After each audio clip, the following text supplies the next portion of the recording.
Hello, I am Chauncey DeVega. You may recognize my voice from Ring of Fire Radio with Mike Papantonio, the BBC, Sirius XM, or the Tom Hartman Radio Show. And you may have read some of my essays at places like Salon and Alternate. I would like to thank all of you for listening to, downloading, tweeting, and sharing the eponymously named podcast known as The Chauncey DeVega Show. And they ran a story by somebody named Chauncey DeVega. Quote, I find black garbage pail kids, black conservatives, fascinating. It's just unbelievable, you know. He goes by the name of Chauncey DeVega. You know, I've been called Uncle Tom, Oreo, sellout, shameless, but this is a new one. Well, let's talk now to Chauncey DeVega. As my man Chauncey DeVega of the blog We Are Respectable Negroes said, I have author and blogger Chauncey DeVega here with us. I would like to welcome all of you to this, the first podcast episode of the year 2015, here on the Chauncey DeVega Show. Where does the time go? And when I ask that, I think to myself, man, where does the time go must be the second most banal question next to what have you been up to lately? I want to thank everybody again who has supported the podcast series. Our last episode with Tim Wise did very, very well. Putting this stuff on YouTube has been essential, and Tim Wise was such a great guest. So if you haven't listened to that last episode, which ran in the third week or so of December, sort of my informal Hanukkah, Christmas, Festivus gift to all of you, do seek it out. Got a lot of kind emails about it. And I also want to start the year off again by thanking all the friends of ChaunceyDeVega.com who've gone there. We had, again, a very successful year. They say that blogging is dying, but our website keeps on going. So that's always fun, and I want to thank all of you. And I want to thank again all the kind people who donated to the fundraiser for ChaunceyDeVega.com and We Are Respectable Negroes and the podcast series known as The Chauncey DeVega Show. I went home for the holidays for a week or so. I want to send some love out to Mom. Saw Mom. That was nice. Always nice to see Mom. Had some good pizza. Went to Modern Pizza in New Haven. Pepe's and Sally's, the line was too long. And yes, Modern Pizza does use canned mushrooms, as wife of Bill the Lizard pointed out, and they do lose points for that, but it was a hell of a lot better than the monstrosity of cheese and bread they call deep dish pizza here in Chicago. I just call it a dish of vomit. Growing up in New Haven, the home of Louis' Lunch, greatest hamburgers in America, Sally's and Pepe's Pizza, and even great spots like the late Broadway Pizza, now closed, unfortunately, as Yale University expands its tentacles all across New Haven, destroying everything that has made New Haven great in terms of food and personality. And I'll be talking about that, actually, with a guest who still is in New Haven, the Elm City. It's a journalist in one of the future episodes to be recorded for the podcast series known as The Chauncey DeVega Show. Hung out with Mom, Bill the Lizard. You've heard him here on the podcast series, other wonderful people who I care about in the great Nutmeg State. So it was always nice to go home. And I want to thank the friends again and donors to the podcast because they also helped to make that possible. So I gave Moms an envelope of money, got myself a plane ticket, put on my fancy eating shoes and eating pants and eating jacket, and had a good old time. And I also want to thank all the guests who've been on the podcast series last year. And also in season 1 and 2, you'll be hearing some of those kind folks who are going to be coming back now that we've upgraded the format in season 3 and updating us on what they have been up to. So I'm looking forward to that. And I also, as I said, got a whole bunch of people already recorded. A lot of surprises still forthcoming, and things are just going so positively. Some of you have sent me emails, and you may have caught my appearance, my guest spot as Zardoz. Great Sean Connery movie, if you haven't seen it. Or Wizard of Oz, or one of the large heads from H.G. Wells' The Time Machine. Bill the Lizard hooked me up with that. He said, after watching me on the RT Network, The Big Picture, I said, Bill, man, number one, how did I do? He's one of my informal editors. And why did my head look so big? I was like a gigantic Negro. Inside joke, especially in this age of white on black police terrorism and thuggism and obsession with giant Negroes as an excuse for shooting down and killing black people. We've talked extensively about that, of course. But I want to give much love to the folks who watched that, sent me emails, and folks who said, Chauncey, you went on the RT, you went on the TV. How come you didn't tell anybody? And I said it was a surprise. Timing is everything. And for friends of the website and others who I have been communicating with over the years, yes, I have been doing some TV here and there. It's not hard to find if you seek it out, but that was the one I wanted to put up on the website. And it was a serious conversation. Sat down with Mike Papantonio, talked about the horrific attacks in Paris, Charlie Hebdo satirical newspaper, where we had Islamist thug terrorists, the real thugs, killing all those innocent people. We also had our Parisian brothers and sisters who happened to be Muslim standing up, that cop who tried to stop them, other folks, black brother, Frenchman, who was also a Muslim brother. He went and helped us get people out of that Jewish deli and save them. And this is a complicated issue. So they reached out to me and they're like, hey, Chauncey, man, you want to come on the show? Because I also have been on Ring of Fire TV. Folks know that, of course. Again, I kept that on the DL, trying to get more touches with the football to improve the game. Before I said, hey, I've done now, I think about 9 or 10 various TV spots. And I said, absolutely, because I wrote a piece that you guys read on ChaunceyDeVega.com. Some of you may have read on the Daily Kos. I put it up on the Facebook page too. Basically saying, hey, we have a serious problem with terrorism in the United States. And that's the boogeyman, that's the bugaboo nobody wants to talk about. And as I said to Mike Papantonio, who was sitting in for Tom Hartman on the big picture on RT, I was like, hey, terrorism is terrorism. Terrorism is politically motivated violence, generally against non-combatants, to intimidate, to create a sense of threat, and in many cases to advance a political agenda. That's a basic definition. And I know the IR security heads will send me some emails and say, Chauncey, there's 50 different definitions of terrorism. What the heck are you talking about? I'm going with the 101 definition. I know all the other ones are out there too. Easily accessible. Go to your local library or use your Google friend and you can look it up too. And there's a deep anxiety, of course, because of the white racial frame, because of, as I said in the interview, this perverse type of white racial resentment, American exceptionalism, that, of course, when a Muslim brother or sister who's 0.0000001% of millions, if not billions of people who have that faith do something, they kill somebody in an act of political terrorism, well, all Muslims are held accountable. Just like in the United States, when an African American commits a crime, there's a national conversation about black pathology. Give me a break. We don't have the same conversation when white people commit crimes. There's no language for white crime or white criminality. As we've seen in the United States, when you have white folks in mass shootings, white men are approximately 28% to 30% of the population, depending on how you cut the data. They're about at least 3/4 of the people who commit mass shootings. There are whole categories of crime that are almost exclusively committed by white people. We don't have a national conversation about that. And as I pointed out on the website and with Mike Papantonio, terrorism is terrorism. Period. And the FBI and think tanks and other security folk who specialize, who get paid to look at the data, to make predictions, to do the modeling, has said that we need to keep our eye on white, right-wing, Christian domestic terrorists here in the United States. That's real talk. And that's what I tried to convey in that conversation. And I've gotten a few mean emails, but not many. I thought I had set the pipe bomb, to quote CM Punk. And CM Punk, professional wrestler, now former professional wrestler, soon to be UFC fighter, basically is that, hey man, everybody's overusing that phrase. But I always try to cut a promo. I always try to tell the truth. So in my concluding segment of the conversation, which you can find on the RT website, YouTube, ChaunceyDeVega.com, I said, hey man, we've got white terrorism that's not named as such. We've got terrorism by white Christians that's not named as such, because whiteness and Christianity in this country, right, white and Christian equals normal, right? It's unseen, it's invisible. It has a psychological wage. It's not otherized, it's privileged, right? So those folks imagine themselves as quote unquote normal and everybody else is somehow different.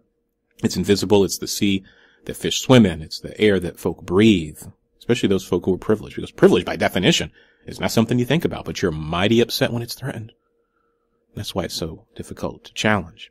So I connected the dots, as I like to say, between gun culture, talked about the American swastika, aka the Confederate flag, terrorism in this country by white folks that is unnamed, that the white American public, the capital W, white, capital A, America, right-wing white America especially, certainly don't want to look in the mirror and say, what is going on in our own communities when we have Christian dominionists, Christian reconstructionists, sovereign citizens attacking abortion clinics, killing cops, killing firefighters, engaging in thuggery, planning to bomb the NAACP.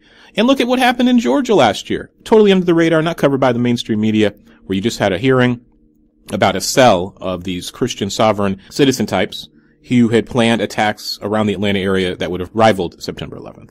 So try to, speak a little truth to power on the RT network, and it was a lot of fun. Fun in the sense of spreading the wings, trying to do a little teaching about a difficult subject. And this attacks on Paris, without saying should be condemned. It's a horrific act, but we need to talk about terrorism all over the world. We need to talk about politically motivated violence all over the world. We need to talk about religiously motivated violence all over the world. So in Norway, you have a Christian nationalist, for all intents and purposes, killed all those people. Dozens and dozens and dozens of children that he killed not too long ago. Where's that as part of the conversation? We talk about terrorism in Europe.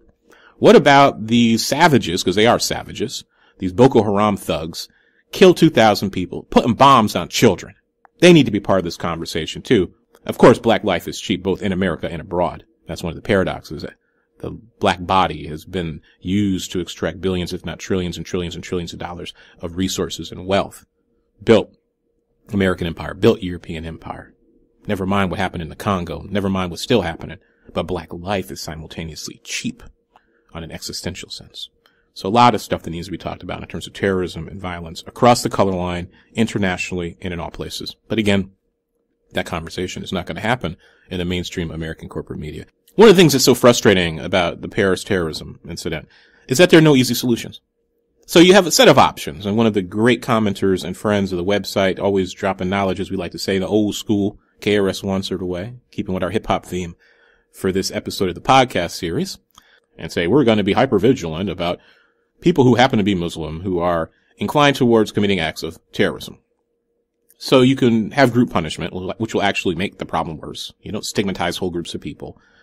The other option is, the more frightening one, is that this is violence by a small number of people, and there are no easy or ready fixes in terms of stopping it. It's a law enforcement problem. Safety and security, that's the balance. How do you find that balance between liberty and freedom and total safety and security? You can't in a democracy. You should always lean towards freedom. You should always lean towards free speech. You should always lean towards the danger and the risk that perhaps, yes, innocent people may die in order to protect our freedom. In the sense that authoritarianism, well, maybe we can say we'll institute that sort of surveillance police state, and we'll protect folk, and we'll eliminate all crime and eliminate all threat and possibility of danger. Well, who wants to live in that world? I know I certainly don't. So we have those two difficult poles. The other issue here, too, and these are incomplete thoughts. I mean, it's complicated, and one of the frustrations about our soundbite media culture is instead of having a dialogue, instead of having exchange, instead of having a discourse where the answers are not easy, you're limited to 5 minutes on the TV, or 9 minutes if you're lucky, or 13 minutes. What about having an actual salon and a panel discussion where real people, real experts with real expertise talk about the puzzle? Let's say there are no easy solutions. There are no talking point sound bites, because this is about multiculturalism. This is about the limits of toleration. This is about religion. This is about free speech.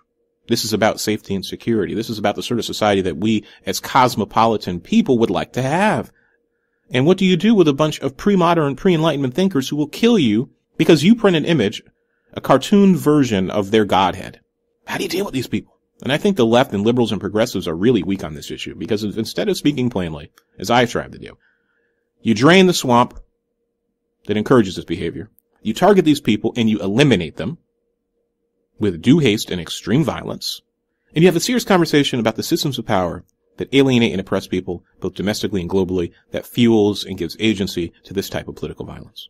That's what you gotta do. You gotta do all three. I mean, perhaps 4 or 5 or 6 other things too. And that's not easily reduced to a soundbite. And there's been some great writing. I mean, of course, the British press has done some great stuff.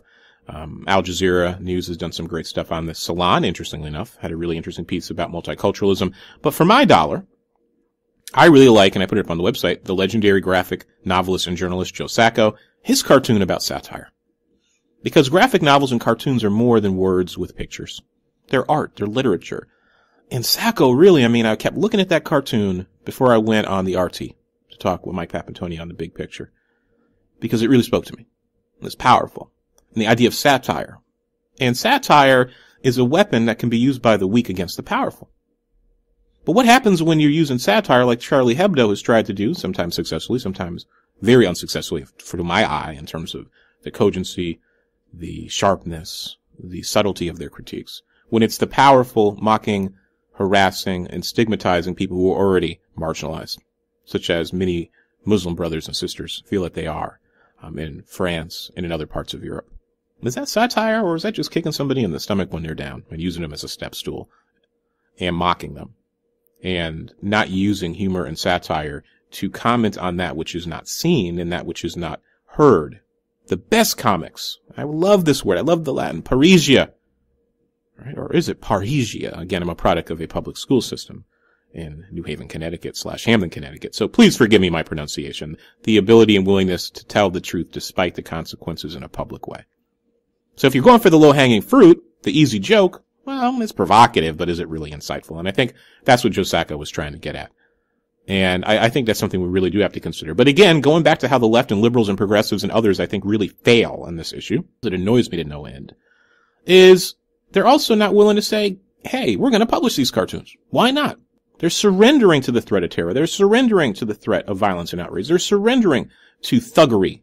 Publish the cartoons. This is free speech. Make that choice. And you know what happens is that the public can choose to buy or not buy. Our Muslim brothers and sisters who happen to be offended can choose to organize and work within civil society and say, you know what, we're going to boycott that newspaper. We're going to punish, just like any other group would do, their pocketbooks because we find this personally offensive. And for me, and folks know this about me personally, they know Chauncey DeVega, folk in the real world who know me, folks in the virtual world who've read my work, heard me on BBC, heard me here on the podcast. You know, I wear my politics on my sleeve. I always try to be real and honest. Is that I am not possessed of the religious gene. I am not religiously minded. My brain doesn't work that way. I don't understand anybody's outrage about a cartoon. Just like I don't understand anyone's outrage, and here in the 21st century, about an image of Jesus Christ under urine. Well, it's a picture. And I'm going to write about this actually next week on the website. I put a quick post up. There's a great experiment that sort of is a classic in communications theory and sociology, social psychology, where you ask people to stand on a picture of the word Jesus Christ, or just Jesus. So what the professor or teacher or facilitator does, you get a big piece of paper, you write Jesus on it, and you ask students to step on it. It's just words on paper. The majority of students will not do it. It's magical thinking, literally, that they have some sense of fear or anxiety or worry that this is quote unquote disrespectful. So I'm equal opportunity as a critical thinker, but not that having been said, I can be critical and honest about my inability to understand magical thinking and religion and how people can be moved to violence, upset, and outrage over a cartoon or a picture of Jesus under urine or somebody writing Jesus on a piece of paper and their fear, because it is magic. It's not magic in the best sense that it's technology we do not understand. It's magic in the sense of superstition and primitive thinking. But there are other sacred symbols too. And that's the whole point of the exercise, is to get folks who are products of modern society, the Enlightenment, who are supposed to be rational, to realize there's a heck of a lot of pre-rational. There's a post-rational. I think it'll be pre-rational, primitive in a lot of ways, worship and validation of sacred symbols. And it's a really great exercise in terms of intercultural communication, because you got all these folks saying, oh my God, how can these Muslims, and not all our Muslim brothers and sisters, right? Because that's part of the equation too. Because there's a racist assumption there, and some folks have pointed this out, to assume that all of our Muslim brothers and sisters are going to be offended by a Charlie Hebdo cartoon of Muhammad. That's pretty racist too, in essentializing. Because cosmopolitan, integrated Muslim brothers and sisters, many of them probably aren't. They're probably like, it's a little tasteless or whatever. So we got to hear their voices too. I mean, hopefully this Charlie Hebdo controversy and these other incidents will be a great opportunity for a youth movement in Islam, for the progressives, for the forward-thinking folk around the world who happen to be of that faith to say, you know what, we're cosmopolitan too. And I mean, there's a whole question here about geopolitics, about the Arab world more generally and the Islamic world feeling humiliated and marginalized, which probably goes back, to the fall of the Ottoman Empire, colonialism, imperialism more generally. I mean, it's a whole complicated story. So hopefully some of their voices will get some traction and they will speak out.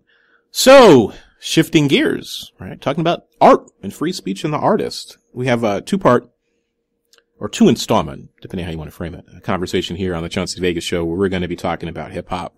So I had the great opportunity to talk with Jack Hamilton. He writes for Slate.com, and he's also assistant professor of American Studies and Media Studies at the University of Virginia. Really cool folk, smart, bright, pithy with his witty, as I am so fond of saying as of late. And we just sat down and we talked about these anniversaries. As I said when I began about the new year, where does the time go? And we talked about the legendary, the one and only, my personal favorite, doesn't mean he's the best MC of all time, but my personal favorite MC of all time, the late, great, the Notorious B.I.G., a.k.a. Christopher Wallace. And you can hear that change in tone in my voice when I say it, because I have such reverence for his art and for his ability. And I've always said, what would have happened if that bright burning star wasn't snuffed out so many years ago? And Jack and I talk about, again, big, we talk about these anniversaries, these iconic artists and albums that we have seen in hip-hop. Again, the 20 years. I mean, hip-hop now is 40 or 50 years old, depending on how you count. I mean, that's a whole debate there within hip-hop studies and among ethnomusicologists and musicologists more generally. Like, how do we periodize? How do we date music? And saying, here was the definite beginning in the 1970s when Bambaataa sat down and he had the parties in the park in the South Bronx, and you had a black counterpublic that was responding to deindustrialization, gang culture, the vicissitudes of austerity and neoliberalism, and the decline of public space, and they created a new art form that they called hip-hop. Well, the problem becomes Herc, Bam, Theodore, and others were not saying we're making hip-hop. They're making music, and they were borrowing from an eclectic range of musical influences, including rock, heavy metal, soul, throwaway show tune and TV theme records, music, and again, some great research now about, and the role of our Hispanic brothers and sisters and their music as well in early hip hop, and white punk rockers too. And of course, the big debate about the influence of Jamaica and the sounds and the sound boys, the DJ culture of Jamaica, right, in terms of early hip hop. And we'll talk about that. Jack and I talk about that very briefly, but I mean, that's one of my favorite stories about the mythologies of hip hop's founding time, as I have called it and others have called it in some of my published work elsewhere, that you'll talk to somebody like Herc, and he'll say, Herc, tell us about Jamaican music and how it influenced you. And he'll be like, what? I wasn't influenced by Jamaican music and reggae. What are you talking about? But it's a mythology that lives on. But then you'll have other interviews with the founding fathers of hip hop, again, using Herc as an example, where they'll change the story and emphasize that, yeah, I was influenced by my Jamaican roots in terms of thinking about my DJ style and culture and how I was one of the pioneers in terms of thinking about breaks and thinking about juggling records. And always including Grandmaster Flash. I had the great opportunity to see Flash when his book came. I have a signed autographed copy of Flash's book that I want to get mounted and I'm going to put in my bedroom, my turntables and thousands of records, and put that up on the wall. And, you know, Flash was talking about, you know, being one of these folks, like so many other of the founding fathers and sisters of hip hop, who really didn't get their just due. I mean, Flash is known as a great DJ, but imagine if he had actually gotten paid for inventing the crossfader, what he called the peekaboo system, where you can actually monitor one turntable or input and then switch over, because he was a technical student, went to technical school, and then figure out what's going to happen on the other turntable or input. So you could actually juggle records, you actually scratch, you could actually, instead of having to do a power failure, turn the power off, or just slamming over, because you need to have a mixer from one turntable to the other, or in some cases, some brothers and sisters were using 3 or 4 turntables, even back then. You know, Flash was such an innovator who didn't get his financial due. So Jack and I talk about so many things. Hip Hop in the Classroom, Biggie, 20-year anniversaries. Again, Nas's album, 20 years. Tribe Called Quest, 20 years. Wu-Tang, Enter the 36 Chambers, 20 years. That mark is rather arbitrary, isn't it, when you think about these things? A whole bunch of songs and albums came out 20 years ago, and we've forgotten most of them, so we'll bracket that. Great seminal hip-hop albums that are now 20 years old and that we're still talking about, still analyzing, still reflecting upon. If you haven't seen the great documentary on Nas's Illmatic, you got to check it out. It's on Netflix, I believe. I saw it on HBO or Showtime. Just check it out. It's on demand, and it will reward your viewing and your time. And it will bring you back to your own. If you're a child of the 70s, the hip-hop generation like I am, Star Wars hip-hop and monster movies and Shaw Brothers Kung Fu, that we can still see on the El Rey network. And fingers crossed, I'm going to try to nail down a conversation with some folks from El Rey if I can figure it out. I know someone who knows someone, and I think I can have a really cool conversation with someone who's sort of famous about their work on the El Rey network. So, with no further ado, Jack Hamilton, Slate.com, pop music expert, and he and I chop it up and go back and forth about the Notorious B.I.G, hip-hop, our love affair with the music, teaching and scholarship, and how the colorline is complicating how we think about popular music in the 21st and 20th centuries. I do think you will enjoy the conversation. Who shot ya? Separate the weak from the ops. Leap hard to creep them Brooklyn streets. It's on, nigga. Fuck all that bickering beef. I can hear sweat trickling down your cheek. Your heartbeat sound like Sasquatch feet. Thundering, shaking the concrete.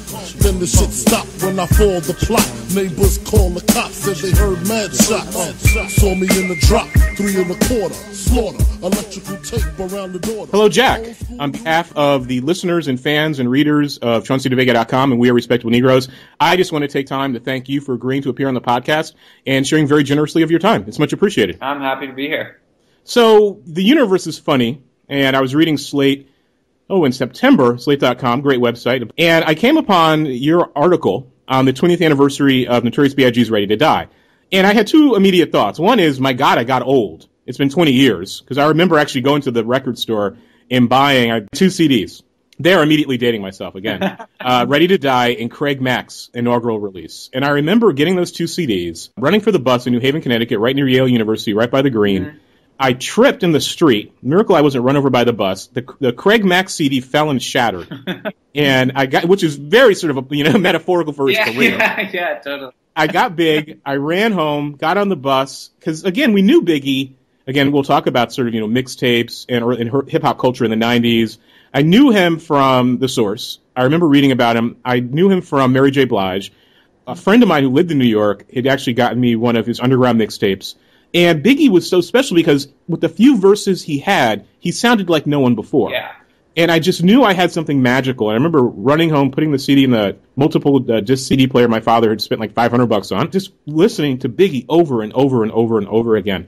So what brought you to write about the Notorious B.I.G. #1, and what were some of the responses to the piece? You know, as you're probably aware, in the last year or two, maybe even more, there's been this kind of run on 20th anniversaries in hip hop. You know, they're just this past year. I mean, obviously 1994 was a huge year, but you know, you have this Outkast doing a 20th anniversary tour. There was a big, lavish 20th anniversary reissue of Illmatic. Last year, obviously, there was a ton about the 20th anniversary of 36 Chambers. I actually wrote something about that back when it happened too.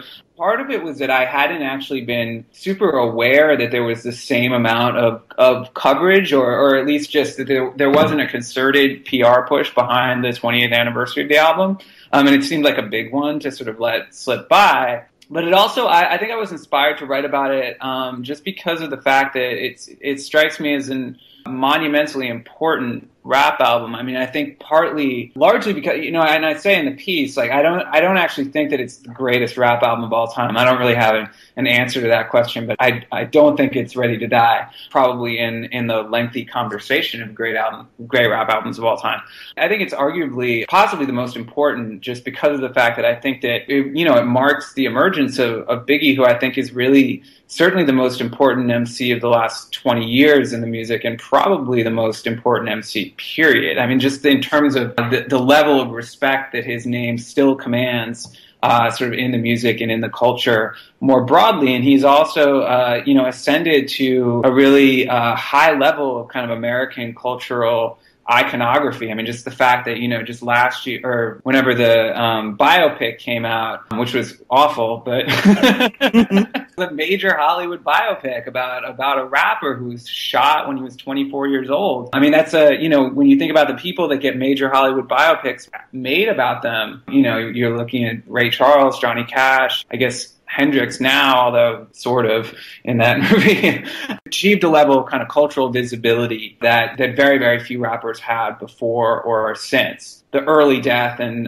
the issues that surrounded that make him a particularly compelling figure. And it's also, just with like this past summer and sort of issues of violence, specifically the killing of young African American males in urban contexts. It was, I don't know, there was something about that anniversary that felt very potent and felt like it needed to be written about. And the response to the piece, yeah, it was good. I mean, it was positive. I mean, you get the typical, people coming after you on Twitter, yelling at you for not writing about Tupac, or the old school people who are mad that, that you called Biggie the greatest MC of all time over Rakim or, whoever else. But yeah, in general, it was quite a positive response. Like, what was the most interesting? Because I was looking over the hundreds of comments, because I'm always fascinated, talking to students, looking online, the deep passion and energy that people expend in arguing about these points. Well, number one, you have to come up with some objective criteria, but how do you have objective criteria about subjective taste? But my whole point is, when I talk about these issues is,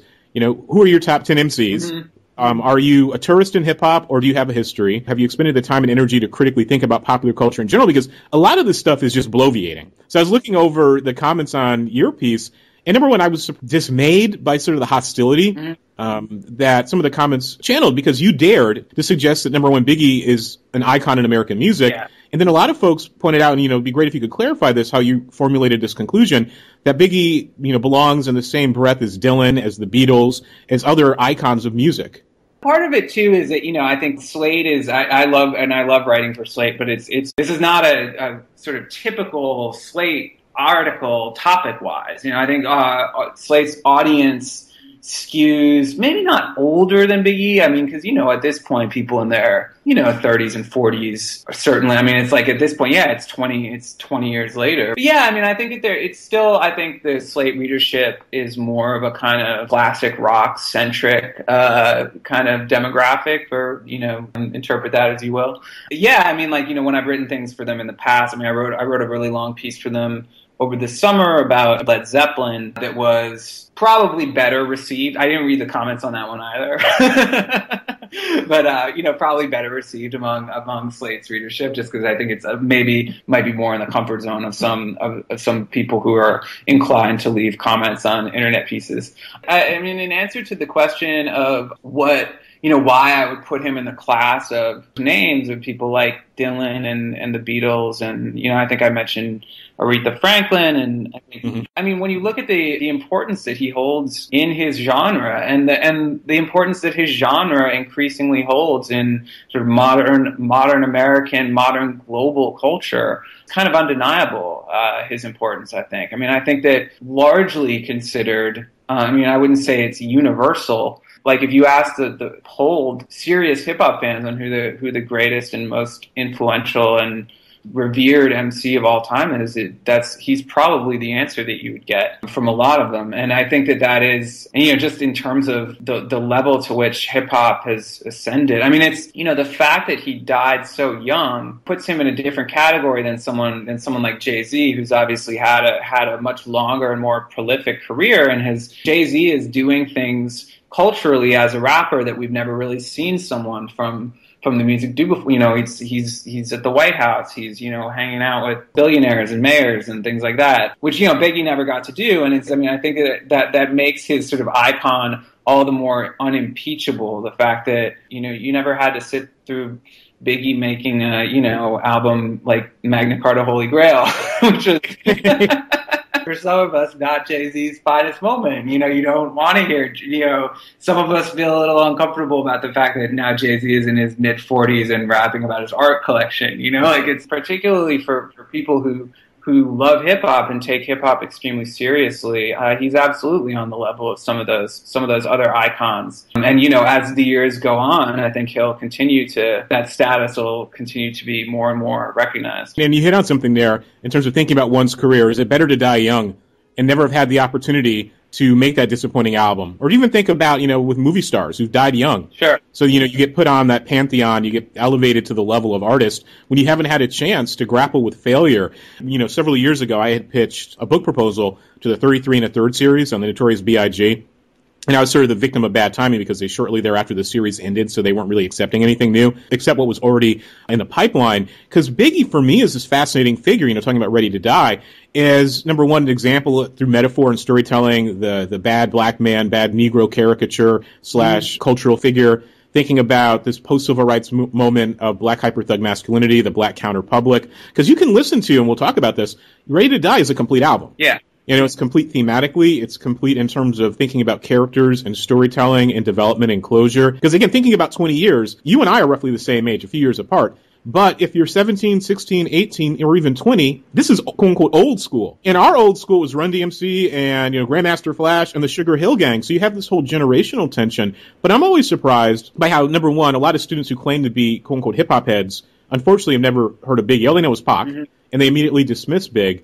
And two, when you actually say, this is a text, and we're going to read and analyze this cultural object as a text, how so many of them say, oh my God, as you pointed out, this is really related to many contemporary issues of race, the color line, class, and identity, even though the storytelling is exaggerated when you try to reconcile the truth of Biggie's life with the fiction that he created through the Notorious B.I.G. So when you actually talk to students or in general in your own classes about popular music and cultural studies and so on, how do you make that negotiation? I mean, are they challenged to begin with to take this seriously, or are the students self-selecting? Because I'm also thinking about the comment section again in response to your own music writing on Slate and the various topics you cover. Yeah. Why do you think people are so impassioned about popular music and arguing these points of taste? Yeah, it's a great question. I mean, I think this is always a challenge, as I'm sure you're aware. Teaching popular culture can be difficult with students because extremely rewarding. It's something that students go into already thinking that, for the most part, that they like and they're excited to talk about it. But that can also be kind of a challenge, getting people to, some people don't want to think super critically about popular music because they just want to enjoy it. or they don't understand that, that thinking critically about something doesn't have to detract from your enjoyment of it. It can actually enhance it. So I think that, and it can be a challenge to get some people to think about, and this, I guess I would say, there's a parallel between the classroom and, say, something like the readership on a website. Like, it's to get someone to take something seriously that for whatever reason they're a little bit reluctant to take seriously, whether that's because they harbor prejudices against it, or the flip side, that they're such a fan of it that they don't want to step outside of just the pure kind of like, this just gives me pleasure, and I don't start deconstructing what the components of that pleasure are. I don't know. I think that it's certainly a challenge. It's interesting that you mentioned the thing about Pac and Biggie in terms of the students, because one of the things that did also inspired me to write this piece was that last year I was teaching, I was actually at the University of Colorado for a year. I was teaching a popular music class, and I was really struck that when we got to hip hop, that Juicy was like the one, and this was a class full, at the University of Colorado, it was like, a predominantly white student body in that class. Everyone in the class knew Juicy. And, like a lot of them didn't know Illmatic. A lot of them didn't know, a lot of other stuff that I think of as being very canonical from that period. They certainly knew Tupac as well, but it was like, I was shocked by they all knew Juicy, which to me was kind of amazing because of the fact that Juicy itself is like a really insidery piece of music, and was when it came out in 1994. This is like, there's name dropping of people who that, even, if you, in 94, for me, I was 15 when Ready to Die came out. I just turned 15, and I didn't know who half the people who he was name dropping on that track. I didn't know who Brucey B was. Brucey B, Kid Capri, Funkmaster Flex, Love Bug Starsky. I don't want to make people suffer through my Biggie impersonation. Yeah, exactly. I didn't know who Love Bug Starsky was. It's like I knew who the big ones were. Yeah, so that's kind of amazing. That song that even for him, I think, was really a kind of love letter to this culture that was this very specific New York hip hop past that was, even by that point, was kind of vanishing. Even, in 94, hip hop was obviously already huge business. Chronic had come out. I remember the Chronic from those days. The Chronic was on the radio everywhere. This was like this idea that sort of like, that hip hop blows up in the mid 90s isn't really true. It had blown up a lot earlier than that, even in a sort of like broad popular culture sense. So in some ways, like Juicy itself is really a throwback track. That's why digital is great. We're two friends at the virtual bar having a conversation over these internets about the Notorious B.I.G. and music and pop culture, so it's all good. But I was thinking too, one of the foundational credos in cultural studies, popular music studies, popular culture studies more generally, however you want to bracket it, is that as I said, we live through and by popular culture, but it's also about memory and pleasure and being part of a certain community in a certain moment and the relative emotions that are associated with your moment of experience with a given example or cultural text. So I'm thinking about, the example of Biggie. Mm-hmm. So I remember, like I said, getting the mixtapes. I'm from Connecticut. I had relatives in New York, Staten Island, and going down to New York on, either driving or taking the Metro North train and getting, the physical act of purchasing a mixtape, which is now lost because everything is downloaded, and we can talk about how the transition to digital from analog, I think, and I'm sure others would likely agree and some would disagree, has damaged the culture of collecting. And not to say that these mixtapes should be fetish objects, but there really is no cost associated with obtaining insider knowledge. Right. So it was a lot of fun. I remember hearing Big saying, my God, I've heard these people on the radio. Yeah. I've seen them on mixtapes. I've seen them on, early versions of The Box, which was a TV network, music network in the tri-state New York area. So it really was, when I put on Ready to Die, those are the memories that I'm channeling, saying, my God, I was there. I remember these people. I remember listening to Funkmaster Flex before he sold out, and he actually cared when he would actually DJ on Hot 97. So, you have this active memory. But for the generation of students that you and I are teaching, folks in their, late teens, early 20s, why do you think Juicy resonates for them? First of all, for a variety of reasons, just sort of aesthetically, it's something of a perfect pop song. It's so anthemic, and it's so, one of the things that, one of the incredible talents of Biggie was the way that, he really was, almost in spite of himself, an absolute pop star. He had this totally just magnetism, charisma. Also, had a way of, for all his skills as an MC, he also did actually think in terms of songs and stories and sort of these beyond the wordplay of kind of these whole narratives. And so I think that a song like Juicy is something that even if you're not super familiar with rap music kind of lodges itself in your ear and just, I mean, it just completely resonates. Part of it too is that, you know, I think that there's a lot of, you know, like with every younger generation, I think the point where, you know, this sort of authenticity of the past becomes kind of fetishized. I mean, you see this in like, I mean, I don't want to suggest that hip hop is like currently undergoing its own sort of folk revival or something, but I'm always shocked, like a rapper like Joey Badass, who's I think 19.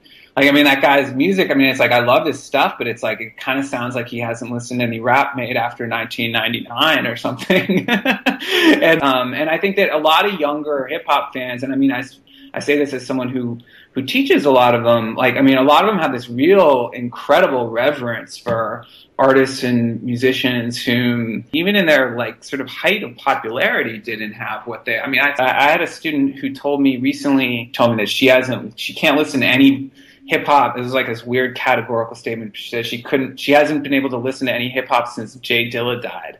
And I was like, Jay Dilla died when you were like 11, you know? And what did she say when you said that to her?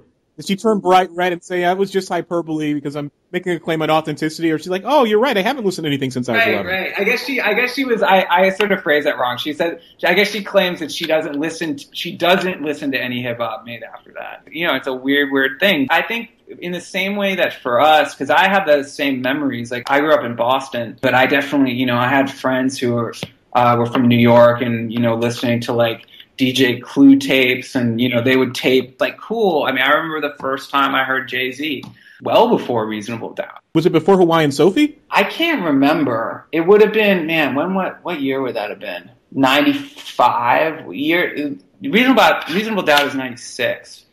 Yeah, so it probably was Hawaiian Sophie because that was also his first video single on the box. Younger kids, you know, they hear these stories and there is something to it that they want to.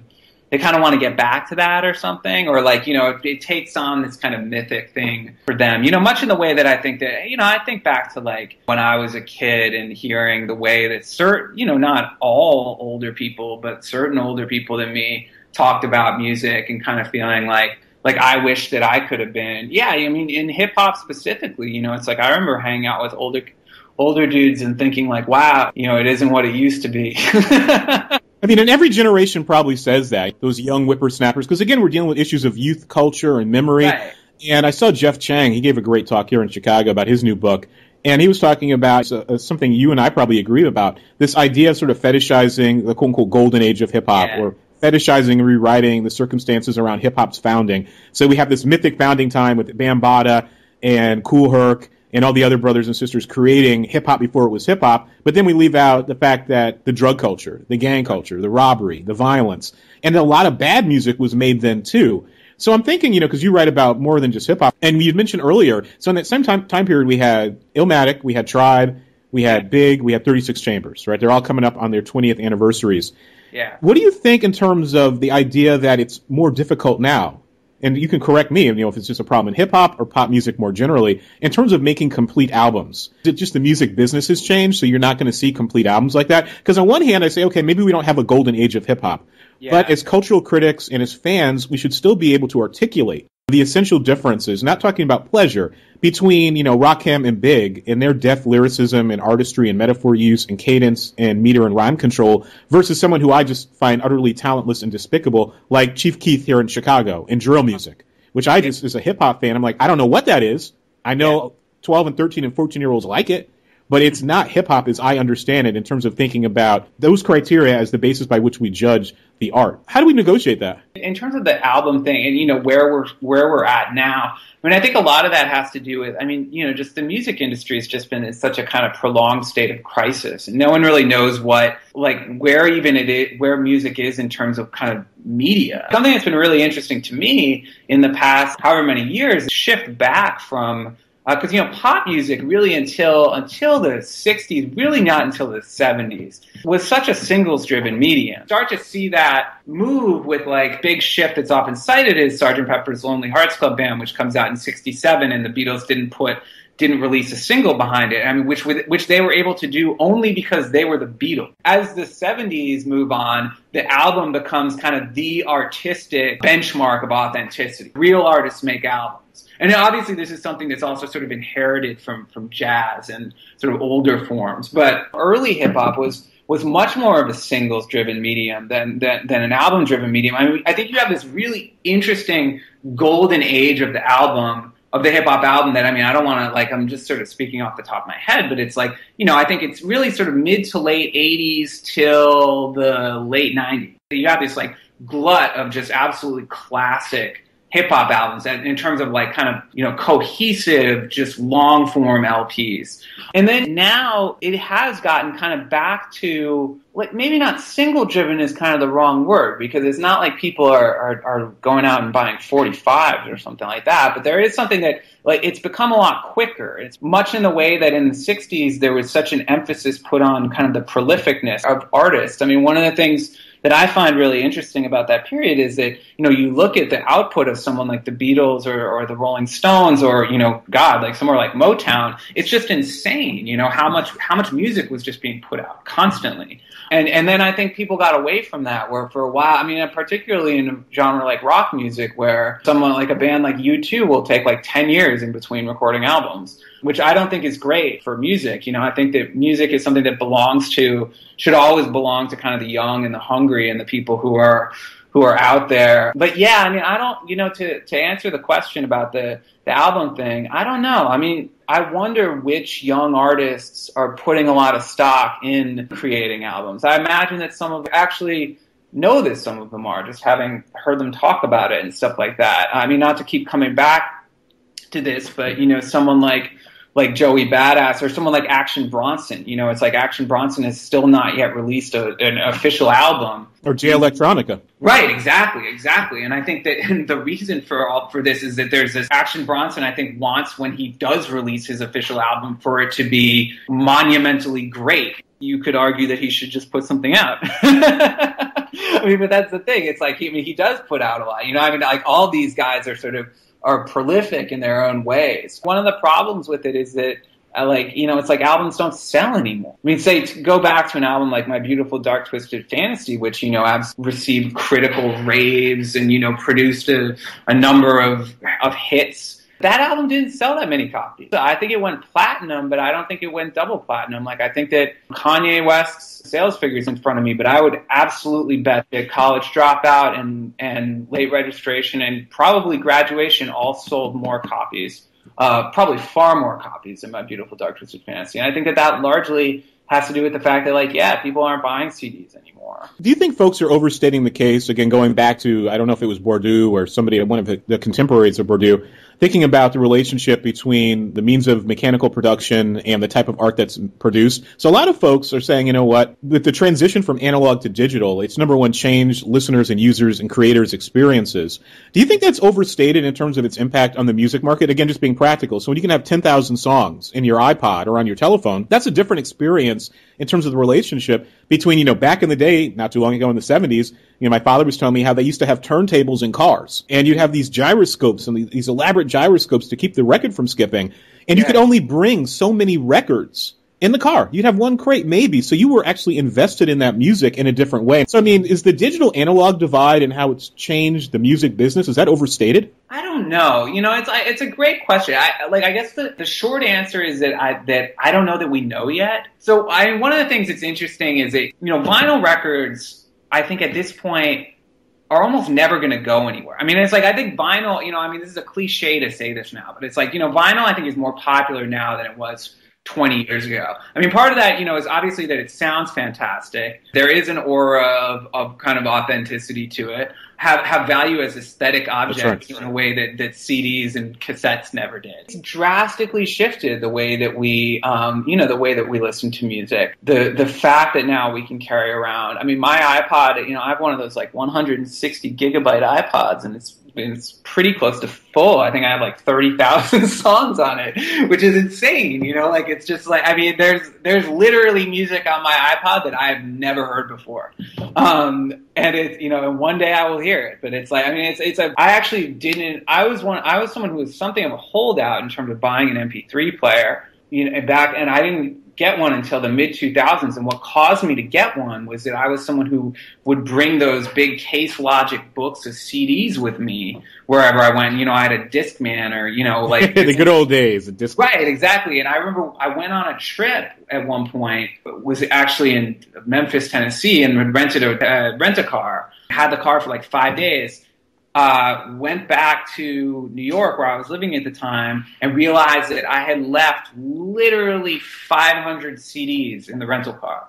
And I was able to get them back. Like, I mean, luckily, but it was in that moment I was like, oh my God, you know, like this is insane that like I'm carrying this, I mean, and that is insane when you think about it. But it's like, you know, I had that sort of, oh, you know, I'm going on a long car trip. Like, I'm just going to bring as much music with me as I possibly can because who knows what I'm going to want to listen to. But, you know, it caused you to have like a sort of tactile relationship with music. You know, I would be really interested to, and this is something I always try to get out of my students is like, you know, what it's like. I mean, I'm very interested in sort of media and formats and stuff. Like, I don't know if you've read, you know, Jonathan Stern's recent book about the MP3 and his sort of idea that no one in music and sort of media studies, we don't do enough with talking about histories of formats. I'm like interested in hearing from my students, like, you know, what's it like to grow up in a world where this is kind of the only way of consuming music that you know? You know, like it's like hard because they don't know how to answer the question because they don't know any other way. I don't know. I do think that it'll probably do something to sort of listener subjectivities and, you know, consumer subjectivities and all that stuff. Yeah, with this kind of move from analog to digital or from, you know, like sort of actual material, music as a material product versus music as a kind of something that exists in the cloud. In terms of the music industry, I think it's had both its good and its bad. And, you know, with the music like hip hop, I think in a lot of ways it's opened doors for people and scenes and communities that, you know, previously would not have kind of found each other. But at the same time, you know, it's like it has really thrown the kind of conventional music industry into real disarray. I mean, you know, a lot's been talked about how, you know, most record labels have no interest in sort of like, you know, what used to be A&R. You know, they're like artists don't get developed anymore. The artists don't get resources allocated to them. A handful do. You know, it's like, I mean, if you're Kanye West, you can get your label to pay for what you want, but it's like, you know, for the most part, you know, you're just not getting that kind of attention given to artists. And, you know, and this is all this stuff are kind of symptoms of the same issue. Thinking too about the pluses and minuses, you know, no story is only one-sided. So digital media, portability, globalization, the idea that you can be somebody laying down a track in Europe, then send it to a lyricist in Algeria, and then someone in Japan will get a hold of it. So, I mean, it's made the world a lot smaller. But as you pointed out with A&R, you have this question about artist development. You also have sort of thinking about these questions of, as you said, resources and timing. But I'm really fascinated, you can tell by the question, by this idea of the relationship to the fetish object. That how does, as you pointed out, user experience change when the object itself changes? Do you worship the record in the same way that you worship a song and analyze a song on a telephone? But you're a scholar of American music, cultural studies, American studies. How did you have that light bulb moment? Or I'll state it differently. How did you find yourself in this career path? For the listeners out there, you know, some young undergraduate or a high school student thinking about going to college and grad school, how did you find this career path where you're able to write for popular publications like Slate, but also teach at the University of Virginia? Sort of first background is as a musician. And I started playing music when I was like 5 or 6. I started playing music really seriously when I was in high school. I was playing in bands and kind of gigging a fair amount when I was in high school. I played piano and organ and other keyboard instruments. And then when I was 18, I actually got a gig with like a full-time touring recording band that pre-existed before me. I got hired into it and did that for a couple of years. What was the name of the band? The band was called the Mike Welch Band. They no longer exist anymore. I was sort of like a blues R&B kind of roots rock band. So I did that for a couple of years. That was in the late 90s. And then I went back to school to, I kind of decided that it would be a good thing to get a college degree.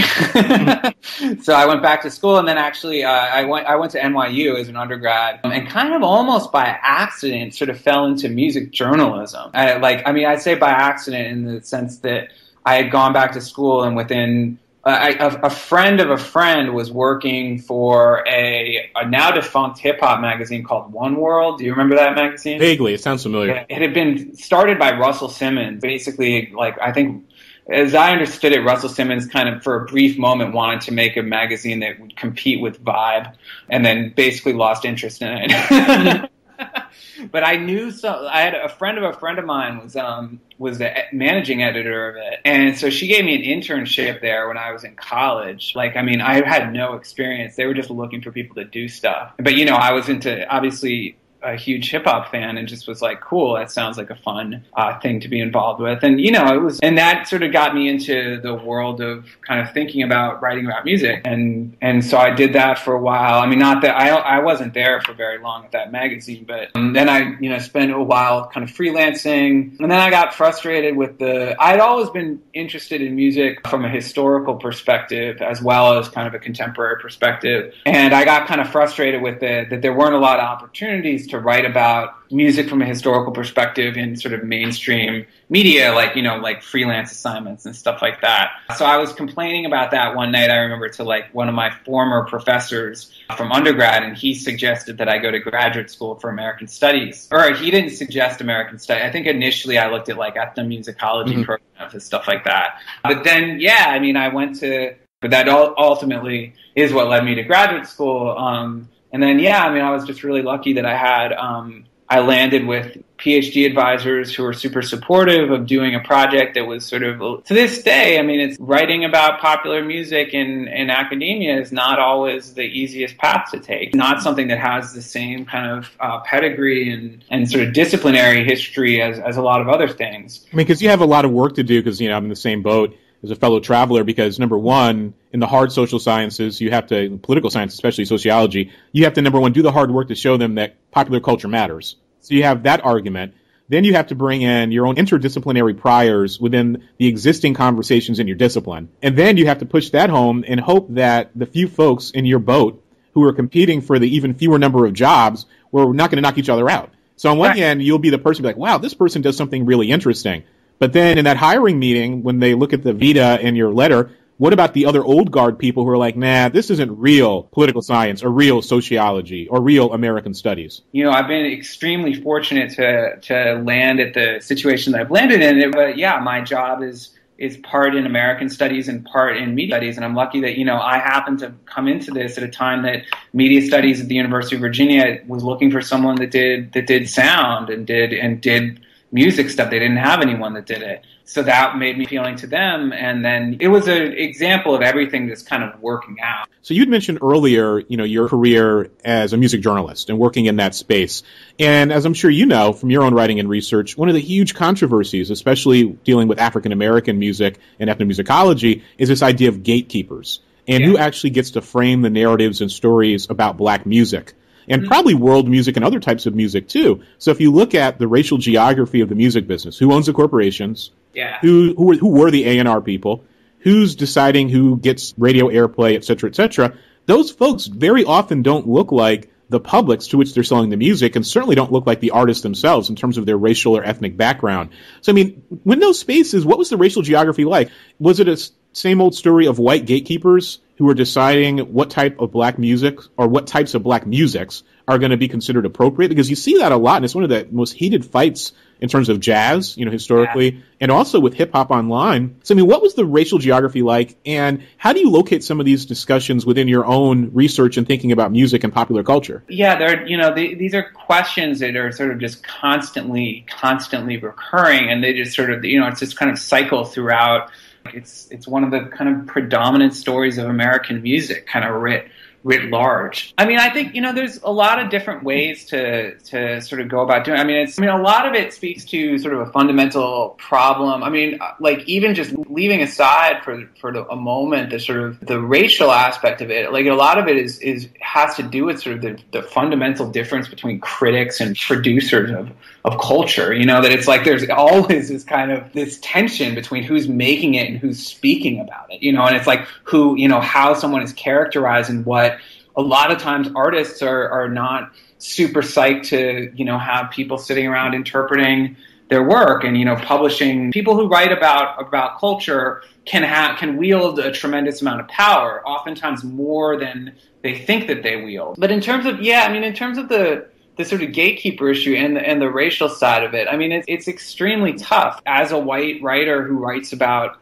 hip hop, it's like, and has written about hip hop for a very long time. Something I always just try to be extremely, extremely aware of my own sort of positionality in relationship to things. It's like, and the idea that, I am someone who really believes that, kind of culture sort of belongs to everyone. I'm sort of like an Ellisonian in that respect, but it's like, I don't think that it necessarily belongs to everyone equally at all times. This is something that you always have to be, and part of this is being a responsible journalist and a responsible critic is being aware of your position as an outsider, and and not just a racial or cultural outsider. Just that as a critic, you are an outsider. You should be an outsider. And that's actually kind of part of being an ethical critic, I think, is sort of maintaining that distance. As you said, this is something that I've thought about for years, like the sort of question of like white writers who venerate hip hop that is or art that is problematic, the cultural tourism element. I always think of this as, when I was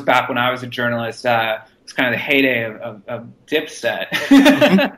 And Dipset, I always think, I have a friend of mine who, like, we talk about this still to this day, and both of us have at times referred to it as like the Dipset syndrome. And it's like, that was tough because it's like, I had a lot of affection for a lot of that stuff, and I think that Dipset made some really great music, but there were definitely some white critics who jumped on that a little too hard, and this music that was really aggressively kind of nihilistic and kind of amoral, and and there was this kind of like this way that it was being, and a lot of it was great, but it was like there was a level of kind of irony with which some people were approaching it that felt uncomfortable. I don't know, it's like, I remember back when I used to read Vice in the early 2000s, the way that Vice would write about hip hop sometimes made me really uncomfortable. The white hipster fetishism thing that goes back to, back to the 40s, back to the 20s, Yep. Even before that, the whole idea of the black culture industry. And I was thinking, too, you conjured up an image there, sort of this white hipster cultural fetishism. I wonder what Norman Mailer would say about this moment in Miley Cyrus and all these others, and Izzy from Australia. But I'm thinking about, those recent images, and I had a student who actually did this. I'm very forthright when I talk to students, very direct. I'm Socratic, ask a lot of questions. This young woman came in, and young white girl from the suburbs, probably upper middle class, wearing her NWA Straight Outta Compton t-shirt in our hip-hop class. And I said, number one, are you from Compton? Yeah. And number two, have you listened to that album? And she sort of pushed back. She was shocked by the director. She's like, well, it's just ironic. But I said, well, cultural tourism is problematic in any number of ways, in the sense that it's ironic for you, but for some folks, that's their lived experience. Totally. And how do you reconcile, again, going back to pleasure and going back to consumption and audiences, because it also works within the hip-hop community. I'm sure you pointed this out in your work and talking to folk, is that you have a lot of African-American MCs in the gangster rap era, golden era of hip-hop, who were not poor, who were not part of the quote-unquote ghetto underclass, who had never been to jail. But they're the outsider within their own community, but they're able to play around with these cultural tropes about black hyper-thug masculinity just because they're black and male. Yeah. So it works both ways, but sort of pushing that a little bit harder. Do you have any narratives or experiences in the classroom where you have students who are very resistant, or because they're post-racial generation, post-civil rights generation, to thinking critically about race and gender and intersectionality in music? Because the classic example I have is that hip-hop and jazz and blues are black music. Yeah. Right? If we're thinking about the standard, classic formulation from Samuel Floyd and other people. Sure. Atonality, rhythm use, improvisation, etc. But when I bring that up, I get a remarkable amount of pushback from students, especially black students, who seem to have bought into this, reverse racism narrative. And my claim is not that other folk can't enjoy, participate, and produce it and consume it, but we don't have these arguments about Japanese koto drumming Right. Right. So why do we have these arguments about Black American popular music? I mean, I think what it is like, frankly, that, I mean, Americans are like, can I curse on this podcast? Of course you can. We're all grown-ups. Curse away. Like, Americans are like so fucked up when it comes to talking about race. It's just like it's something that, like, I think one of the problems. I mean, there's so many answers to this question, but one of the problems is that it's so hard for many Americans to have a conversation about race that does not become immediately assumed to be a conversation about racism. That's right. So that it's like, so it becomes this thing of like that. I think students are resistant to having a conversation like that because, like, they don't want to feel like that it's like to acknowledge the racial context or components or anything that goes into something is somehow to start a conversation about racism that's going to end it with some sort of recrimination directed at them or something like that. I mean, I think this is like, that there is this really fundamental inability in this country to have sort of sophisticated conversations about this stuff. That it's like that you can have a conversation about Miley Cyrus and about it, or Iggy Azalea and issues of cultural appropriation and issues of cultural tourism and appropriations of various ideas of racial fantasies, all like that don't have to then end with saying, and this is why you're racist for listening to this. I mean, this to me is, a book that obviously extremely influential on me. It was, Eric Lott's Love and Theft about minstrelsy. And one of the things that I think is really miraculous about Love and Theft as a book is that it's a book about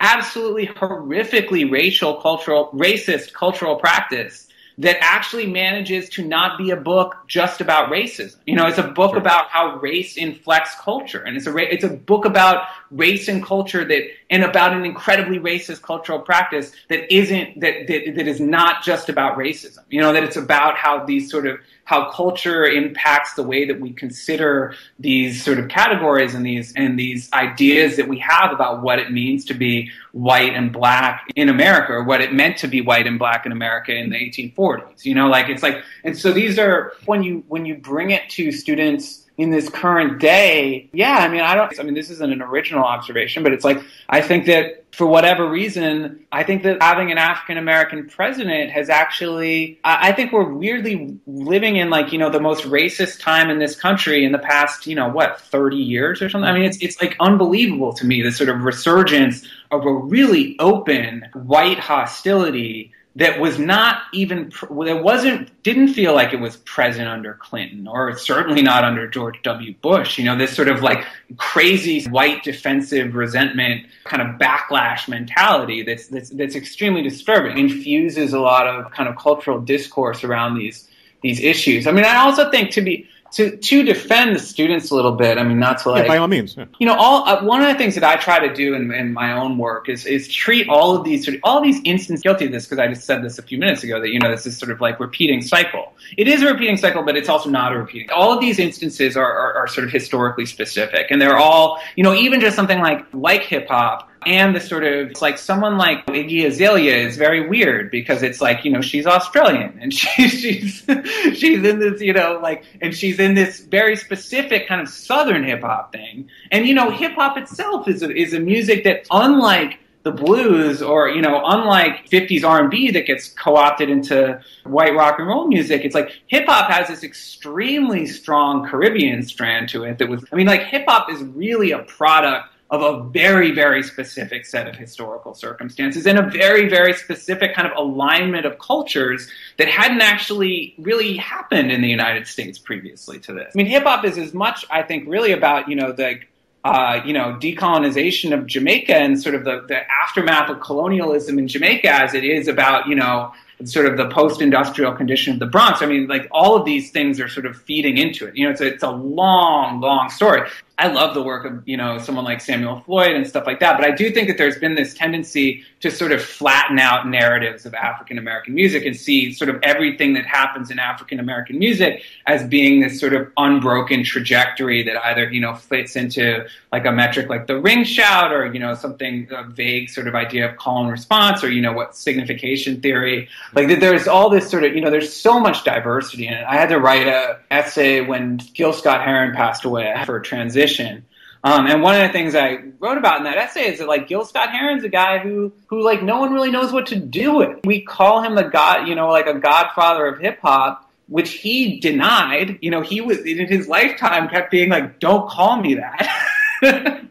You listen to Gil Scott-Heron's music and he's doing all of these different weird things, it's like various different, and part of it's that it's like, he's this kind of outlier that no one knows really what kind of box to fit in. To come back to the students thing, it's like, I do think that some of them, don't want to be like lectured about how Iggy Azalea or Miley Cyrus is simply just another iteration of what blackface minstrelsy was in the 1840s. And I think that they have a point there, that it's like, and something like a book like Love and Theft, which is just a towering monumental work, is like, one of the things that makes it so great is that it has that really rigorous historical specificity to it. He's not making an argument that it's empty metaphor that can be kind of stretched across American history. He's writing about a very specific set of concerns. And cultural practices, as you said, that are, it's a great book for folks who haven't read it. And I'm thinking, too, as you smartly pointed out, we have these ways that we have to develop a vocabulary and grammar for actually talking about race, culture, and the reproduction of racial ideologies, but then not being trapped by them. So you have the idea of the Black Atlantic, cultural syncretism and borrowing, Africanisms in the New World, quote unquote, globalization, and all these different experiences and generational frames that people bring to their relationships with culture. But going back to the Miley Cyrus Izzy example, thinking about Stuart Hall and actually trying to take, a rigorous understanding of race and racial ideologies and questions of semiotics, and then saying to the students, okay, it's interpretation matters, but let's look at the historical continuity of these images. Right. And that one can be ignorant of the culture they're reproducing while still being embedded within it. And when you actually see, especially with Miley Cyrus and that just cringeworthy moment on stage where she's, sticking her tongue out and trying to twerk. And I've always joked with folk, I don't know if twerking is an Africanism in America, but if it is, folks can keep it. I'm not going to pick that hill to die on. I have no use for that dancing. But in terms of thinking about your own work and thinking about popular culture and race and the color line, again, I think you hit on something really good and brilliant in a way, thinking about this particular historical moment. I call this Obama derangement syndrome. Mm-hmm. That the idea, the symbolic power of a black man and his family in the White House, when in reality, he's a Rockefeller Republican. He's a neoliberal. Popular culture in this moment of, we have a multicultural democracy that is in many ways under threat and under siege. We have the rise of the cultural cruelty and neoliberalism, and we have an on the face, very diverse, again in quotation marks, because we're not talking about the quality of that representation, popular culture. It's really hard for folks, young people who are born in this moment, to negotiate what they're seeing, because it's an odd mix of almost like the end of Reconstruction, like the second redemption, if you want to use that language, with all this hope that they've embodied about race, and they're scared to death about issues of class and class inequality in the environment. So how does your work and your first book sort of think about popular music in the 60s and 70s, and what can it tell us about today? This is a huge issue. It's like, obviously, I also think the way that, this is like Americans, again, this sort of like kind of pathological unease that Americans have with talking about race is, that I think been heightened under Obama, where everything has become a weirdly, and I don't think it's his fault, obviously, but it's Absolutely. Like, it's so much more, for whatever reason, though, obviously there are tons of reasons, but it's like, these conversations become more charged. Again, is that the United States is also extremely bad about talking about social class. It's like the myth of the classless society and sort of things like that. In terms of my work, trying to move away from ideas of black music and white music, these kind of monolithic constructions, looking at the class dynamics in them. That it's like this sort of idea that we have when we talk about the 60s. We have this idea that put the Beatles and the Rolling Stones right next to each other, like they're, like they both kind of came from the same place and everything, which they really didn't. They came from like drastically different contexts. Like the Beatles and the Rolling Stones have so little to do with each other, except for the fact that, to Americans, they're both from England. They're both white, which is like really crucial in that period. These sort of all sorts of different kind of like cultural differences between those groups in terms of subcultures that spawn them. And in England, it's fascinating because England is obviously class obsessed. Class becomes the marker. In England, the Beatles' class background, the fact that Beatles are from Liverpool, is remarked upon constantly in early Beatles coverage. And it doesn't cross over to the United States because in the 60s, no one in the United States cares about what Liverpool is. No one even knows what it is. But on the flip side, in the States, that a record label like Motown gets written about versus labels like Stax and, Atlantic and stuff like that, the idea that Southern soul had this kind of racial authenticity to it that Motown didn't, because of Motown's kind of proximity to the pop market, and like this idea that Berry Gordy was sort of this inherent accommodationist because of the fact that he was interested in crossing over to the pop chart. Or, the idea that when Aretha Franklin emerges, she's held up in some quarters as this kind of embodiment of kind of raw, hermetic blackness in a way that Diana Ross is considered this sort of inauthentic, throw out your pejorative, when in fact, it's like, I mean, you look at the differences in sort of class between those two singers even, it's like Diana Ross grew up in abject poverty in the slums of Detroit. Aretha Franklin's father was a celebrity. Aretha Franklin grew up in considerable privilege. She was basically a stage child. She had her first recording contract when she was 14. She was signed to Columbia when she was 18. They bungled her career, but it's like, this is like, and these are things that we tend to, when talking about American music, we tend to flatten out these differences between people because of the fact that race is just the meta-narrative that kind of guides discussions of popular music, whether it's the 1960s or whether it's today. It does a disservice to everyone. This sort of idea that circulated in the 60s, that the reason that Aretha Franklin was so good at singing was because she was sort of in touch with some kind of like metaphysical idea of pure unadulterated soul is obviously it's kind of magical thinking, but it's also, it discredits the fact that, she worked incredibly hard to be that good of a singer. It takes away from technique, removes these people from the sphere of artistry and the sphere of sort of intellect. It naturalizes the way that everyone does everything, both on the sort of white side and the black side. And that makes me think, too, I have a friend of mine who's a very successful writer, and she happens to be Afro-Caribbean, actually. And it's this interesting tightrope you have to walk, because we don't want to say that, quote-unquote, blackness isn't real, but we also don't want to play around, or that whiteness is a social construct, certainly is real, but we don't want to over-essentialize and say, you know what, these people naturally channel, because of their arbitrary melanin count, this sort of artistry and aesthetic. Because, again, there's a real ugly history there in terms of, again, thinking about biological racism. But as she pointed out, she's like, yeah, I'm black and I'm from the Caribbean, but I work really hard at what I do. Yeah. I don't have magical powers. I just write a lot and I read a lot and I think really hard about my craft. And you're spot on in saying, yes, these our cultural legacies, we can talk about the blues sensibility, we can talk about history, and as we said, Africanisms that still live in America. But that having been said, people still have to work and they still have to develop that artistry, because that also gets us to the question of soul. What is soul? Who has it? How can it be accessed? And the idea of the cool pose. Sort of closing out, because I know you're under some time constraints. Number one, what are you listening to and what are you reading? And where can folks find you online? And what are some of your future projects? Man, well, I actually have been listening to a lot of Slater Kinney recently because I'm writing something about them. In terms of hip hop, it's like, I mean, I do sort of tend to skew towards the stuff that I liked when I was younger. Although, in terms of, there is a lot of new stuff that I like.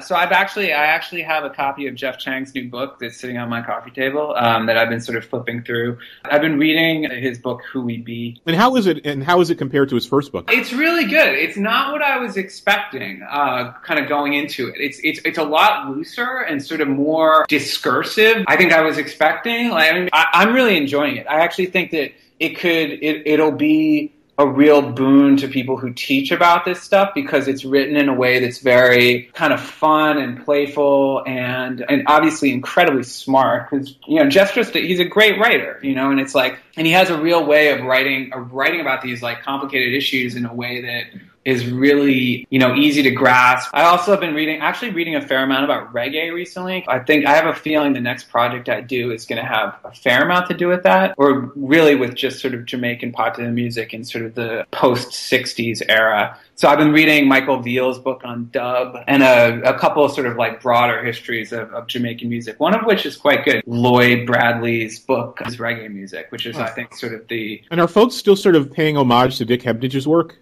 I mean, I love Hebdage. I actually don't, Veal's book is, the dub book is really, I mean, Veal's an ethnomusicologist, so he's coming at it from much more of sort of a straight ethno angle, so he's not really looking at dub as subculture. And Bradley's book it's much more journalistic, where Hebdage's work is all over my dissertation. I mean, everything, I'm teaching bebop tomorrow in class, so I'm using Eric Lott's double time essay, which is all Hebdo. You know, it's all about bebop as subculture. Yeah, I mean, I kind of think of Hebdo. I think of that book in particular as like one of the few sort of like kind of perfect cultural studies books. You know, like, I mean, it's just like it. You read that book and you're just like, yeah, this is it. This is you're like you've nailed what subculture is. Yeah, and you know, shameless plug for someone else's book who I really, really like and I use in my class. It came out a few years ago. Slosh's book on b-boy culture. Oh yeah, just in terms of the ethnography and communicating subculture and thinking about the difference between breaking and break dancing and the way that the voices of the subjects come through. And it's also wonderful writing. Totally.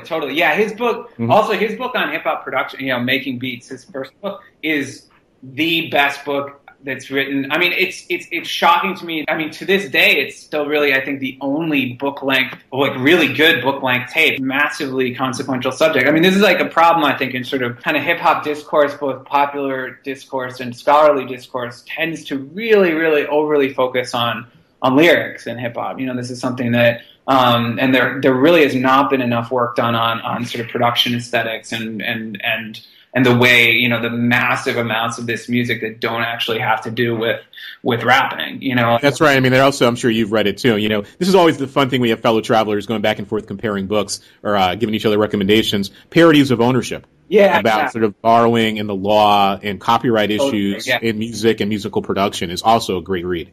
Well, what are you teaching? Where can folks find you? So I teach at the University of Virginia in the Media Studies and American Studies departments. In terms of where to find me, I'm on Twitter. And what's your Twitter handle? At Jack Hamilton. There's an underscore between Jack and Hamilton. But yeah, I write regularly at Slate.com. I'm Slate's pop critic, so I tend to write a few things a month over there. I actually haven't written anything since the B.I.G piece, but I've got something going up next week. So yeah, so usually you can find my writing there. And then I have a book that's forthcoming in the somewhat distant future from Harvard University Press. It's supposed to be coming out in spring of 2016. So if people can hold out for that long, that they can read that when it comes out. Please do. You're the Action Bronson of scholars. Yeah. Folks don't realize how long it takes for books to come out. Be like, when did you write that? 5 years ago.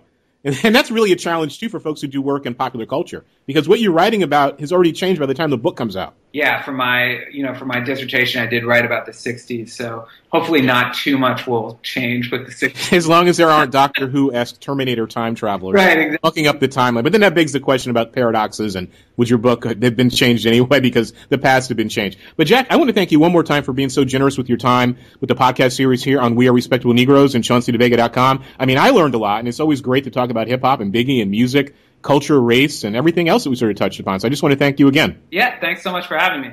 That was a fun conversation. Learned a lot. I just want to thank Jack Hamilton for taking the time to sit down and chat with the Chauncey DeVega Show. Always great, as I like to say, to walk down that road with a fellow traveler and you're both reading from the same set of music, but you can improvise around each other. I was thinking about Big, and I alluded to this very briefly with Jack, is that you would think there'd be a heck of a lot more work, critical scholarly work written about the life and times of the Notorious B.I.G. and his work and locating it within sort of this broader conversation about the black counterpublic, about the black public sphere, about anxieties, about lost black youth, about intergenerational black politics. And there's a few good books out there that cite Biggie's work, cite his songs, his lyrics, but there aren't, to my knowledge, and someone email me, because I'd love to read it, any full-length academic treatments of Ready to Die and Big's subsequent work as well. All the stuff he did on mixtapes, Life After Death, the various other projects, never mind the film that was made about his life. Not a very good film, but it was an interesting film, and it was an effort, to say the least, a decent effort that failed.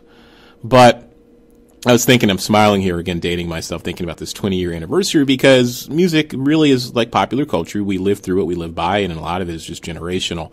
And the example I always try to use when my classes on hip-hop and my seminars on hip-hop is my concern about these questions of taste. Right? Maybe I'm going all the way back to some of my training in terms of critical theory and thinking about habitus and experience and how culture circulates through and among the public and how we read meaning into it and the question of emotion and so on.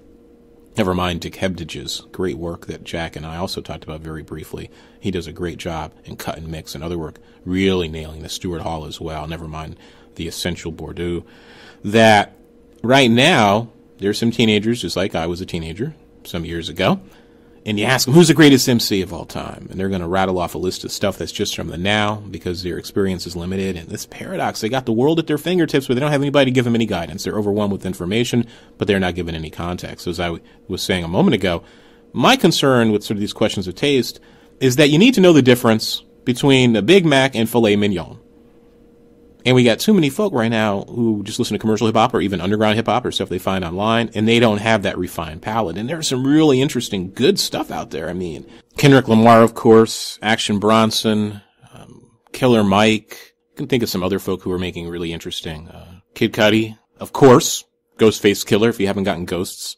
New album, his concept album, where he plays a superhero / anti-hero who returns to the block. Take It Over, his version of the Punisher / Ghostface has created. And as Jack and I talked about, you have some legacy MCs like Jay-Z that are grandfathered in, that sort of, fans of just commercial hip hop, of course, would still listen to.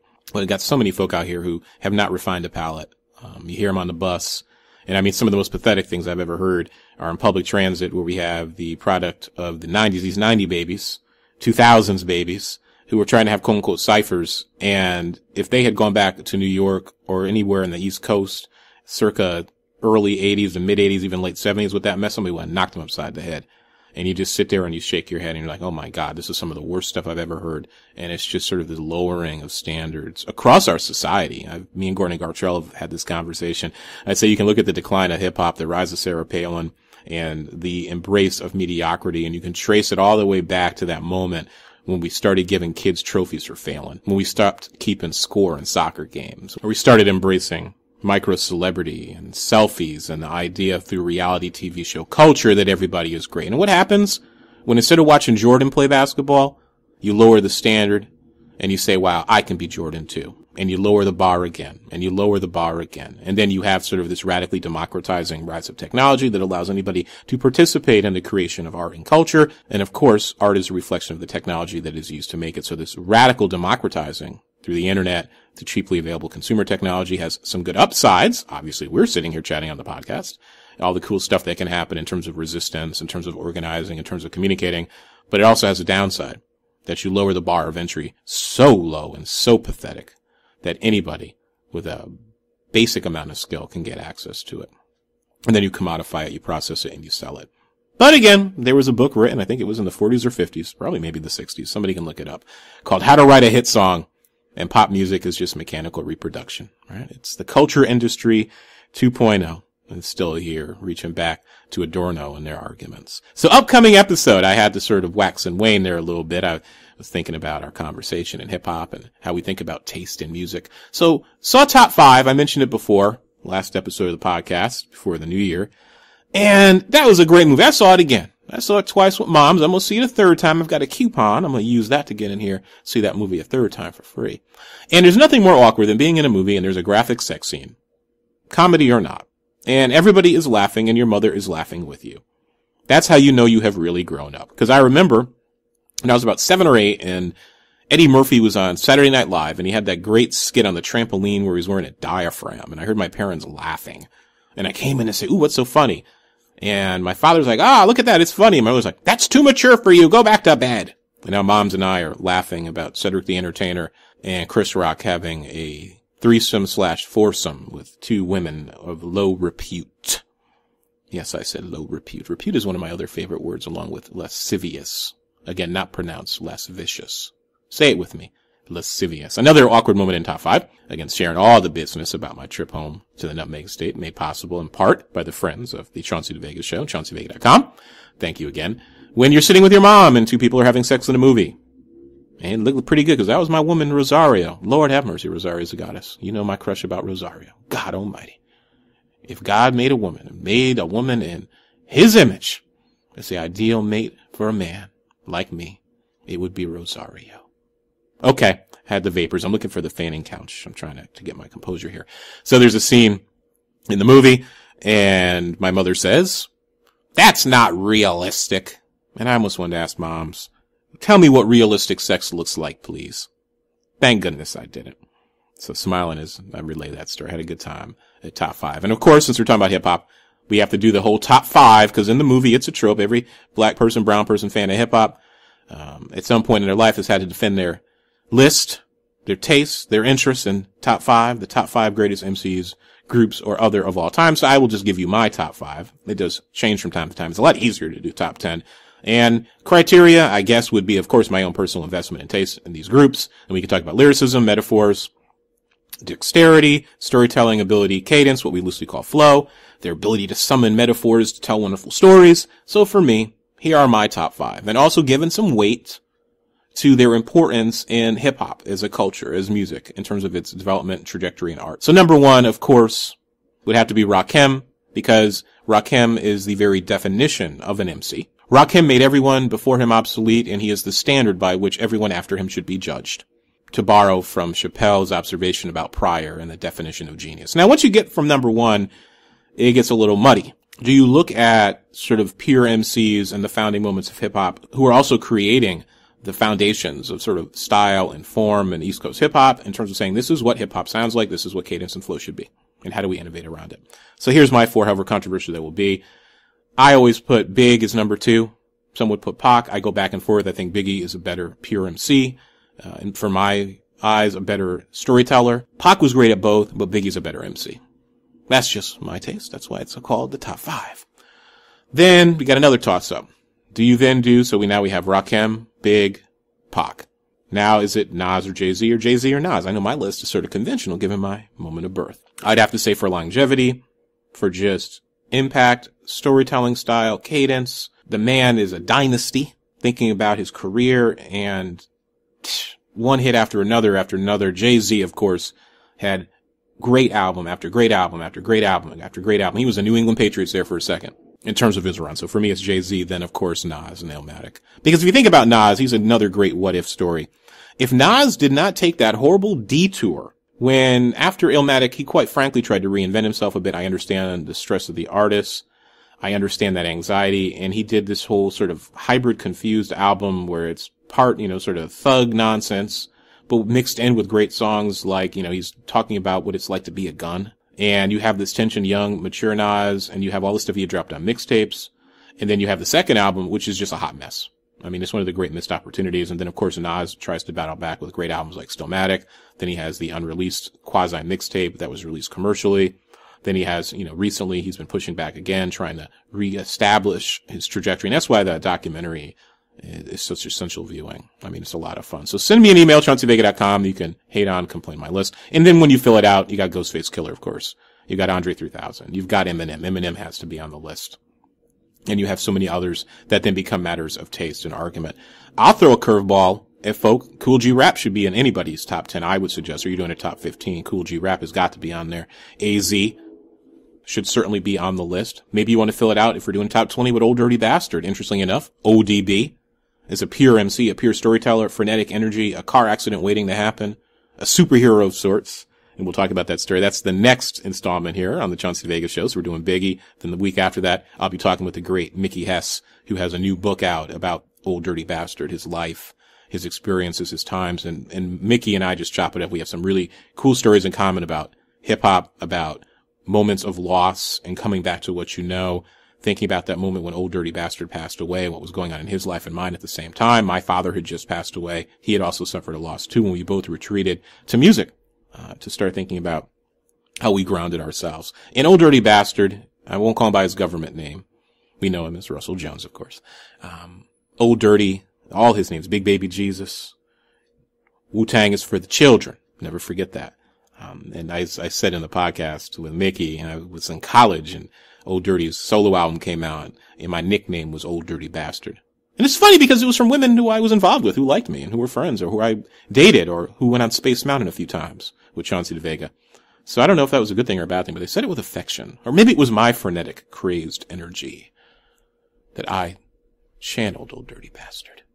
But I wasn't going to collect the welfare in the limousine. So Mickey talks about tracking down Old Dirty's family, talking to them, how they feel about how he was memorialized, going around and talking to members of the Wu-Tang Clan and Old Dirty's friendship network and his friends from home, and how Old Dirty loved to go to McDonald's and buy people food and go into Coney Island. And the time that Old Dirty Bastard, before he went on to the MTV Awards, went and helped to lift a car off of a child. Old Dirty was a superhero, and just like with Big, sometimes those brightest stars, they just burn too bright. And eventually, they're snuffed out because they do burn so bright and so fast. And they give off all that heat that the rest of us are warmed by. So, next episode, Old Dirty Bastard, talking about it with Mickey Hess. So again, thank you for listening to the podcast known as the Chauncey DeVega Show.